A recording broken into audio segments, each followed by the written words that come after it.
আসসালামু আলাইকুম বন্ধুরা, জোড়াতালি রান্নাঘরে স্বাগতম। আজ আমি আপনাদের মাঝে নিয়ে এসেছি আমার খুব পছন্দের একটি খাবার।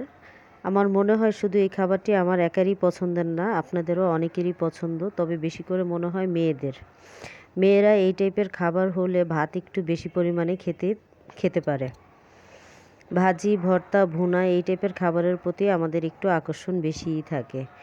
আজ আমি আপনাদেরকে লটিয়া শুটকি ভুনা করে দেখাবো। এটা খুবই অল্প মশলায় কিভাবে সুস্বাদু করে রান্না করা যায়। আমি আমার পছন্দের খাবারটি আমি যেভাবে করি ওইভাবেই আপনাদের মাঝে শেয়ার করছি।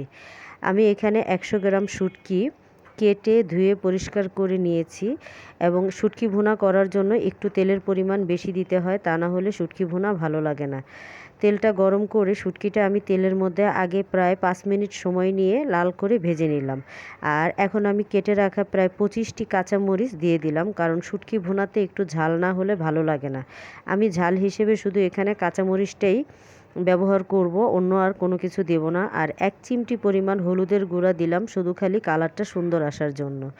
পেঁয়াজ কেটে নিয়েছি 250 গ্রাম। 1 পোয়া পেঁয়াজ এখানে আমি একটু মোটা মোটা করে কেটে নিয়েছি, কারণ একদম চিকন করে কেটে দিলে পেঁয়াজটা গলে যাবে, আর পেঁয়াজ গলে গেলে শুটকি ভুনাটা ভালো লাগে না।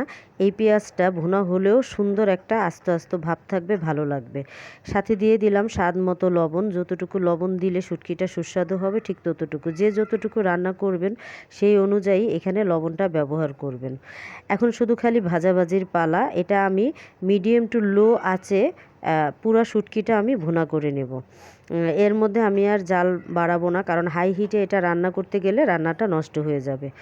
তো বন্ধুরা, যারা আমার ভিডিওটি দেখছেন এখনও আমার চ্যানেলটি সাবস্ক্রাইব করেননি, প্লিজ আমার চ্যানেলটি সাবস্ক্রাইব করে আমার সাথে থাকবেন। পাশে থাকা বেল বাটনটি ক্লিক করে দিবেন, যাতে নতুন নতুন ভিডিওগুলোর নোটিফিকেশন আপনাদের কাছে পৌঁছে যায়।